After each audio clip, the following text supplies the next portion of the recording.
What is a stateless societies? Stateless societies का मतलब है क्या? Stateless societies are those that had no centralize authority. जैसे कि कंट्री है, स्टेट है, उसकी एक अथॉरिटी है, सेंट्रलाइज अथॉरिटी है, मतलब गवर्नमेंट है। बट स्टेटलेस सोसाइटी में ऐसा कुछ नहीं होता। ना तो सेंट्रलाइज अथॉरिटी है, मतलब किसी कोई एक राजा नहीं है जिसकी बात मानी जाए, ना कोई एडमिनिस्ट्रेटिव मशीनरी है, and no court of justice, ना कोर्ट ऑफ जस्टिस है। मतलब जो भी जनरली होता है स्टेट में या गवर्नमेंट के फॉर्म में जो काम करता है वो ऐसा सिस्टम स्टेटलेस सोसाइटी में नहीं होता। Stateless societies were those that had no centralize authority, मतलब जिसकी बात चलती है, no administrative machinery like police, and no court of justice, पूरा कोर्ट सिस्टम भी नहीं है। There is no pyramidal structure of power, power एक हायरार्की में होती है ना, वो भी नहीं है। स्टेटलेस सोसाइटी आर ये सिंपल सोसाइटी है।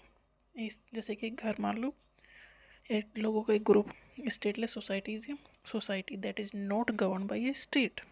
इसमें स्टेट का तो काम चलता नहीं है, स्टेट का रूल चलता नहीं है, मतलब गवर्नमेंट का रूल चलता नहीं है वहाँ, क्योंकि ये बहुत सिंपल, बहुत छोटी हैं। Stateless societies are small scale organized into bands that make decision making rather than appointing permanent king। इसमें होता क्या है,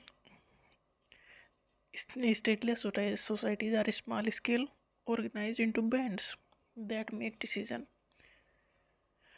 rather than appointing permanent king।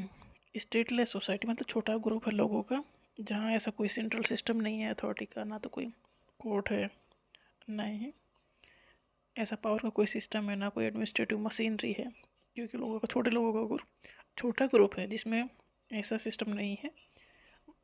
वहाँ पर जब डिसीजन ले जाते हैं तो ऑर्गेनाइज होते हैं into bands that make decision.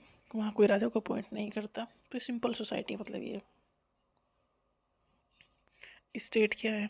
State exist where there is a political operators of government ruling over a given territory. State तो वही है, मतलब एक टेरिटरी है जहाँ पर गवर्नमेंट का राज चल रहा है।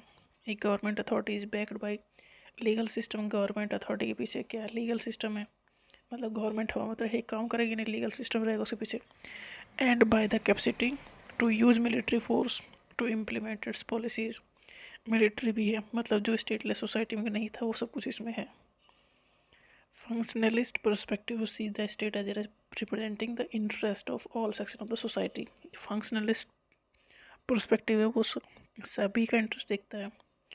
और कन्फ्लिक्ट पर्सपेक्टिव का मतलब ये है कि जो डोमिनेंट सेक्शन है, मतलब जिसके पास पावर है या कास्ट में कुछ ऐसा है, जेंडर के बेस पे, वो सोसाइटी को डोमिनेट करता ही है। ये कन्फ्लिक्टिंग व्यू है। स्टेट मतलब गवर्नमेंट का रूल चल रहा है, एक निश्चित टेरिटरी है, उसमें गवर्नमेंट का रूल चल रहा है, उसमें लॉ रेगुलेशन है, एडमिनिस्ट्रेटिव मशीनरी सब कुछ है। स्टेटलेस सोसाइटी में ये सब कुछ नहीं है।